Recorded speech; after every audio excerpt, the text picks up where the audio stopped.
বলুন তো একটা ফাইনাল ম্যাচে খেলতে ঠিক কতটা ত্যাগ স্বীকার করতে হয়, ঠিক কতটা শারীরিক বা মানসিক প্রস্তুতিরই বা দরকার পড়ে। আর যদি সেই খেলোয়াড়টি 24 ঘন্টার ব্যবধানে এক মহাদেশ থেকে অন্য মহাদেশে এসে খেলতে নেমে ম্যাচের নায়কই বনে যান, তবে সেটা নিঃসন্দেহে হয়ে ওঠে এক অনন্য গল্প। এমনই এক গল্প করেছেন সিকান্দার রাজা, লাহোর কালান্দার্সের শিরোপা জয়ের নায়ক।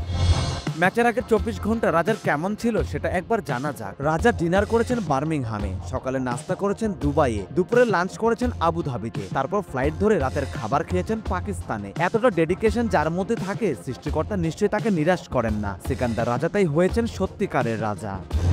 সিকান্দার রাজা যখন ব্যাট হাতে নামলেন লাহোরের, তখন 20 বলে দরকার 57 রান। আউট হয়ে গেছেন ভানুকা রাজা পাকসে। বোলিং প্রান্তে থাকা মোহাম্মদ আমির ততক্ষণে হয়ে উঠেছেন দুর্বোধ্য। সিকান্দার রাজা নামলেন, প্রথম বলে 4, পরেরটায় ছক্কা। সেই যে মোমেন্টাম পেয়ে গেল লাহোর, শিরোপা জেতার আগে আর থামলো না তারা। ম্যাচের উইনিং শটটা এলো রাজার ব্যাটে, অথচ টসের 10 মিনিট আগেও যে লোকটা পাকিস্তানি ছিল না, যার ফাইনাল খেলার কথাও ছিল না, রাজা যেন রাজার মতো করে লাহোরকে জেতালেন। ঠিকই শুনছেন, সিকান্দার রাজা যখন স্টেডিয়ামে ঢুকেন, টস হতে তখন মাত্র 10 মিনিট বাকি। কয়েক হাজার কিলোমিটার পথ পাড়ি দিয়ে এসে ফিল্ডিং করতে নেমে গেলেন। বল হাতে নিলেন, 24টা বল করলেন, একটি উইকেটও তুললেন। চোখে মুখে ক্লান্তির ছাপ স্পষ্ট, তবুও নিজের 100 ভাগ দিয়ে 20 ওভার ফিল্ডিং করলেন। এরপর ব্যাট হাতে নেমে মাত্র 7টা বল সময় নিলেন, তাতে করে 2টি করে 4 আর ছক্কায় প্রায় অসম্ভব ম্যাচকে জিতিয়ে তবেই মাঠ ছাড়লেন। এ যেন জীবন্ত এক সিনেমার গল্প। ওই যে কথায় বলে না, জীবন সিনেমার চেয়েও নাটকীয়।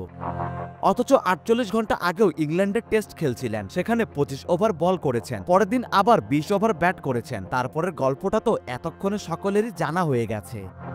লাহোর কালান্দার্সের শিরোপা জয় নিঃসন্দেহে একটি দলগত অর্জন, কিন্তু এই জয়ে সিকান্দার রাজার অধ্যায়টি ইতিহাসের পাতায় স্মরণীয় হয়ে থাকবে। ইংল্যান্ড থেকে পাকিস্তান, দুবাই, আবুধাবি হয়ে দীর্ঘপথ পাড়ি দিয়ে প্রাকৃতিক ক্রান্তি উপেক্ষা করে যেভাবে মাঠে নেমেছেন এবং দলকে জেতাতে অগ্রণী ভূমিকা রেখেছেন, তা কেবল পরিশ্রম নয়, একনিষ্ঠতা, ভালোবাসা আর পেশাদারিত্বের চূড়ান্ত দৃষ্টান্ত।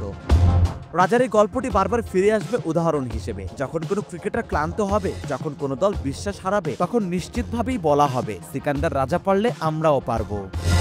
সারোয়ার সেতু, জেডি স্পোর্টস।